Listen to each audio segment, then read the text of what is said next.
Hola! Avant de commencer l'épisode, je tenais à remercier HelloJack qui sponsorise cet épisode et me permet de continuer de vous donner du contenu gratuit. Pour faire simple, HelloJack, c'est des compléments alimentaires pour chiens sous forme de friandises au goût de beurre de cacahuète. J'ai décidé de collaborer avec eux car nous partageons le même amour de scientificité et durabilité. En effet, il n'y a que peu d'ingrédients dans leurs compléments alimentaires et ils limitent leur empreinte carbone avec des emballages biodégradables et des produits fabriqués en Europe. Et en plus, ils sont partenaires de la super association Action Protection Animale, à qui ils reversent 1% de leur chiffre d'affaires. Bocuse prend les compléments Move pour les articulations et Shine pour avoir un joli poil, et même avec sa dysplasie type E, il est quand même vachement plus souple. Vous avez tous les détails sur HelloJack en barre d'infos et un petit cadeau code promo. Bonjour et bienvenue sur le podcast Dans la tête des chiens, un moment unique pour en apprendre plus sur votre chien et enrichir votre relation avec lui. Je m'appelle Alice Mignot, je suis docteure en éthologie et je me suis spécialisée dans la vulgarisation scientifique sur le comportement canin et l'éducation canine bienveillante dans l'objectif de réduire la frontière entre la recherche et le terrain. En parallèle de ce podcast, j'anime donc des ateliers pédagogiques d'éthologie appliqués aux chiens de compagnie, ouverts aux particuliers et aux professionnels. Si vous voulez en savoir plus, rendez-vous en barre d'infos. D'ailleurs, si vous souhaitez soutenir le podcast, je vous invite à vous y abonner sur votre plateforme d'écoute et lui mettre 5 étoiles, voire un petit commentaire, afin de me donner du courage et de la visibilité. Bonne écoute! Comme vous l'aurez compris au titre, aujourd'hui, on va parler de synchronisation. Vous êtes beaucoup dans les ateliers à me parler de l'effet que vous pensez avoir sur le comportement de votre chien, et à chaque fois je vous dis que oui, évidemment, mais ce évidemment a besoin d'une approbation scientifique, sinon ce podcast perd de son sens. Pour ce dernier épisode de 2022, on va donc parler de l'effet que nos comportements ont sur notre chien en abordant un sujet hyper intéressant, la synchronisation. Je tiens à dire que cet épisode durait à la base 650 ans, donc il y aura sûrement une deuxième partie spécifiquement sur le référencement social. Quand on parle de synchronisation, on doit forcément parler de Charlotte Duranton. Charlotte Duranton, c'est aujourd'hui une amie, mais c'est surtout celle qui m'a donné envie de faire ce parcours professionnel. C'est une meuf exceptionnelle avec un cerveau énorme et un cœur tout aussi gros. En outre, c'est grâce à son blog Ethodog que j'ai capté qu'Eliot n'était pas soumis, et c'est elle qui m'a donné envie de lire autant d'articles scientifiques, de faire une thèse, et surtout de partager mes connaissances en faisant de la vulgarisation scientifique. Elle a une lecture du chien que j'adore, et on est devenus très amis car nous avons la même sensibilité. Dans cet épisode, je vais donc essentiellement parler de sa thèse et de ses articles. En fait, Charlotte est partie du principe qu'on a de la synchronisation en intraspécifique et s'est demandé si on en avait en interspécifique et en outre entre humains et chiens. Je n'ai donc que parler des articles de Charlotte et de ses chapitres de bouquins parce que c'est hyper complet. Si vous voulez lire un seul article sur la synchronisation, je vous conseille sa revue de littérature sur la synchronisation qu'elle a publiée en 2016 et si vous ne lisez pas l'anglais, Charlotte a fait un chapitre dans le livre Comportement et bien-être du chien. On va donc comme toujours commencer par une définition. Être synchronisé avec d'autres individus se définit par le fait de faire la même chose au même moment et au même endroit que les autres. Et donc c'est souvent soit en groupe, soit en dyade. Cette synchronisation se caractérise par 3 éléments. On a donc tout d'abord la synchronie ou synchronisation temporelle. C'est le fait de changer d'action au même moment. Les actions peuvent être identiques ou différentes. Ce qui va être vraiment important, c'est le timing. Typiquement, Junkie et Bocuse sont en train de faire leur meilleure sieste et vont se réveiller en même temps. Bocuse pour ronger sur sa bout de veau et Junkie pour venir réclamer des câlins. Ensuite, on a la partie comportementale de la synchronisation, qui est définie comme le fait de présenter le même comportement au même moment. Typiquement, Junkie et Bocuse en train de renifler en balade chacun de leur côté. Et enfin, on a l'aspect local de la synchronisation, qui s'appelle donc synchronisation locale, et est définie comme le fait d'être au même endroit au même moment. Typiquement, Junkie et Bocuse côte à côte sur le canapé, sans forcément faire la même activité. Ces 3 composantes sont souvent observées ensemble et citées comme le phénomène général de synchronisation comportementale au sens large. Donc, comme pour tous les comportements, c'est souvent intéressant de connaître leur utilité. La synchronisation de base a donc une valeur adaptative, c'est-à-dire que se synchroniser permet de mieux lutter contre les prédateurs, où il vaut mieux être en groupe que seul et améliore les chances de survie. Par exemple, certains animaux synchronisent leur reproduction pour avoir plus de nouveau-nés, pour avoir des survivants. Une autre utilité fondamentale de la synchronisation, c'est le fait d'augmenter la cohésion sociale. Et ça existe aussi entre humains. Et par exemple, il a été démontré que les humains préfèrent les humains qui se synchronisent avec eux que les autres. Donc là, on va parler uniquement en intraspécifique entre chiens, et on va d'abord parler d'ajustement. Les chiens ont la capacité d'observer les autres chiens et d'utiliser ces comportements pour s'ajuster. Typiquement, c'est le cas des signaux d'apaisement. Votre chien arrive comme un gogol, l'autre lui fait un petit signe pour lui dire que c'est mort. Si votre chien est bien codé, il va se calmer et envoyer quelques signaux d'apaisement pour éviter ce conflit.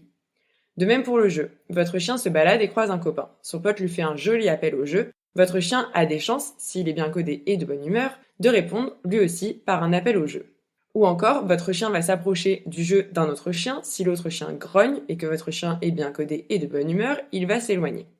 Cet ajustement est aussi lié à la familiarité. J'en ai déjà parlé, mais les chiens vont avoir plus tendance à envoyer des signaux d'apaisement ou de stress quand ils rencontrent un chien non familier, justement parce qu'ils ne connaissent pas l'issue de cette rencontre. Les chiens font aussi de l'apprentissage social, c'est-à-dire qu'ils vont développer des nouvelles compétences en observant un autre chien. Je vous rassure, c'est de l'apprentissage positif si votre chien adulte donne des bons codes à votre chiot, mais ça marche aussi pour l'apprentissage de conneries entre deux chiens. Les chiens sont aussi attentifs à si l'autre chien est attentif à eux et peuvent attirer l'attention de l'autre, typiquement pour jouer. Nous, on a souvent ça quand Bocuse joue avec deux autres chiens. Il va faire le gros chiot et faire de l'appel au jeu pour attirer les autres. Vous pouvez aussi avoir ça avec votre chien qui aboie sur deux chiens qui jouent.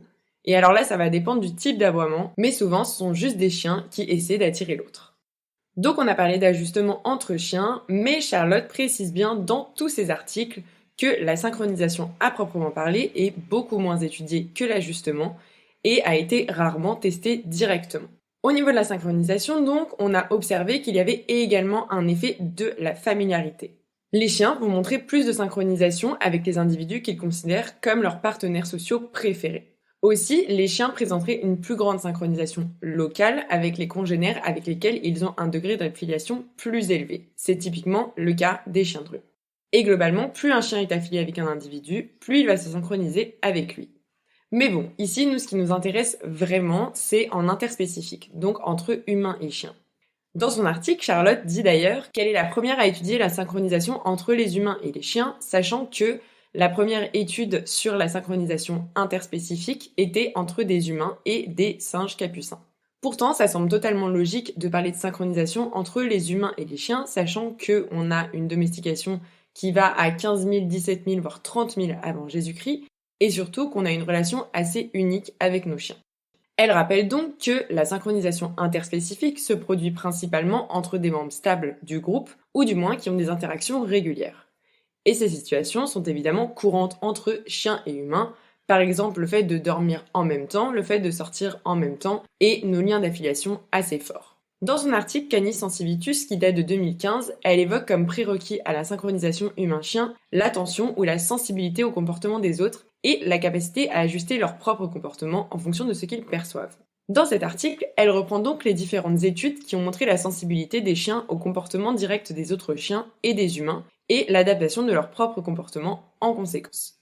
Les chiens sont capables d'utiliser ou de comprendre les signaux de communication des humains pour adapter leur comportement. Typiquement, suivre le pointage pour trouver de la nourriture cachée a été largement étudié pour montrer que les chiens vont suivre notre pointage et même notre regard.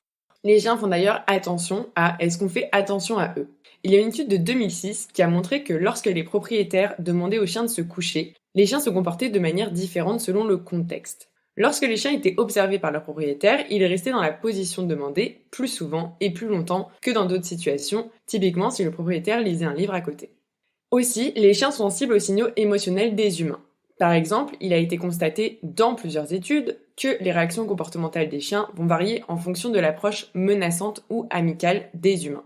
Typiquement, les chiens vont être plus susceptibles d'éviter la personne et de présenter moins de comportements de recherche de contact avec l'approche menaçante qu'avec l'approche amicale.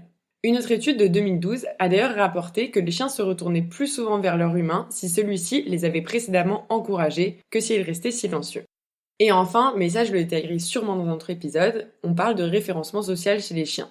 Le référencement social, c'est donc un processus par lequel un individu, lorsqu'il est confronté à un stimulus ou un événement inconnu, cherche et obtient des informations d'un autre individu et les utilise pour guider son propre comportement.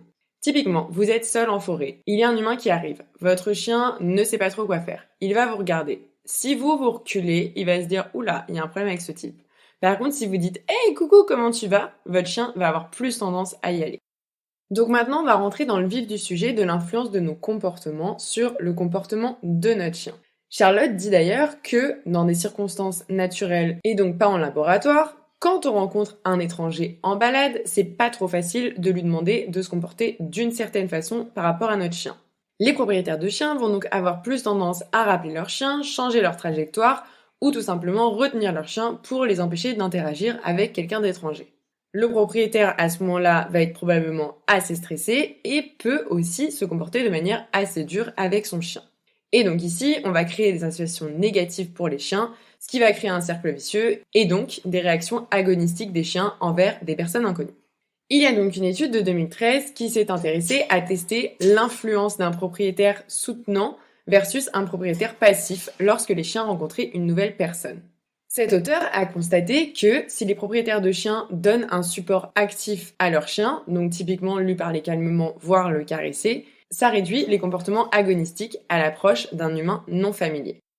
Donc on va parler spécifiquement des études de Charlotte pendant sa thèse.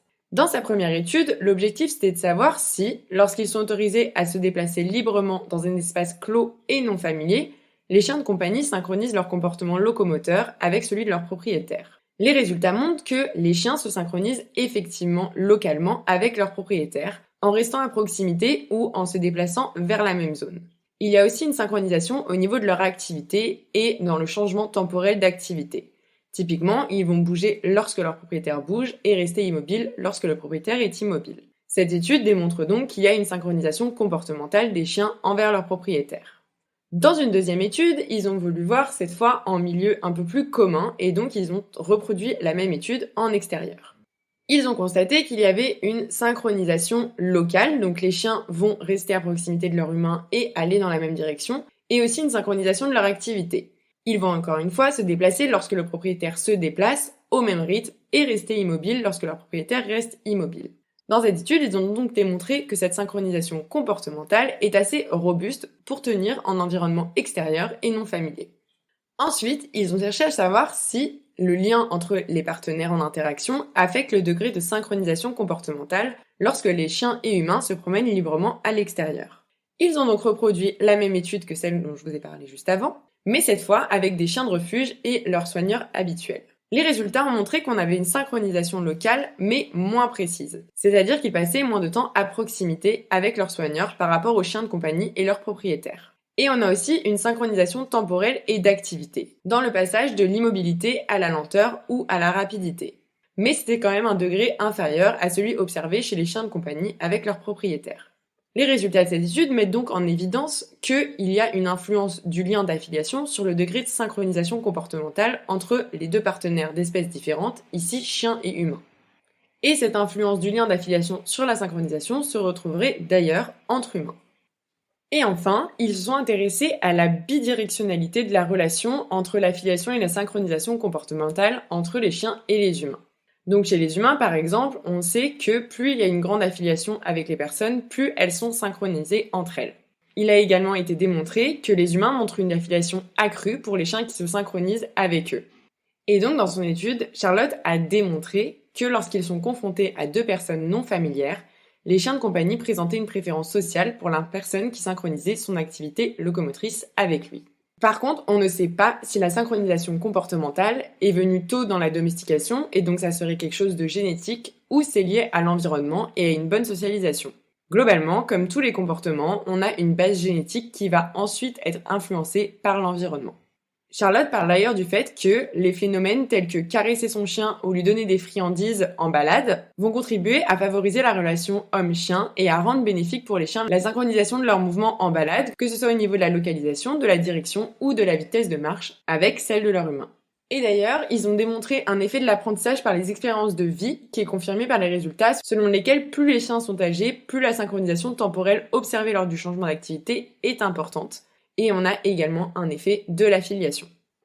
Pour conclure, je vous dirais tout simplement que votre comportement influe sur le comportement de votre chien, et plus vous avez des interactions affiliatives, plus vous serez synchronisé avec lui. Il faut donc privilégier un maximum d'expériences positives avec vos chiens pour vous faciliter la tâche lors des promenades. Et toujours penser en promenade que votre moindre comportement va influencer celui de votre chien. Comme d'habitude, je rappelle encore que personne n'est parfait et qu'on aura beau essayer de se comporter au mieux. Parfois, on merde un peu, mais si dans 99% du temps, on arrive à rester calme en balade, on va avoir des chances pour favoriser des comportements calmes chez nos chiens. J'espère que cet épisode vous a plu et qu'il vous aura appris des choses. Je conclus donc l'année 2022 du podcast ici et je vous souhaite une bonne journée, un joyeux Noël et des caresses consenties à vos toutous.